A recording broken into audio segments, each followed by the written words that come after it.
जवाब में करेलू पढ़ावा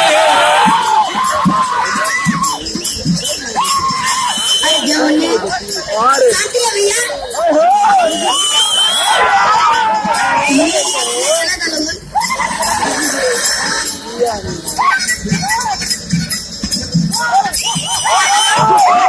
जवने कल जवाब में करेलू पढ़ावा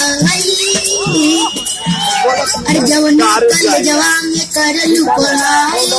लइका लइका से बोला लड़ाई वही तो बड़ी समस्या अरे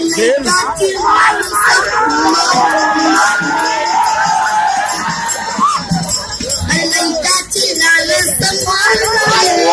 रोड पर चले कमाल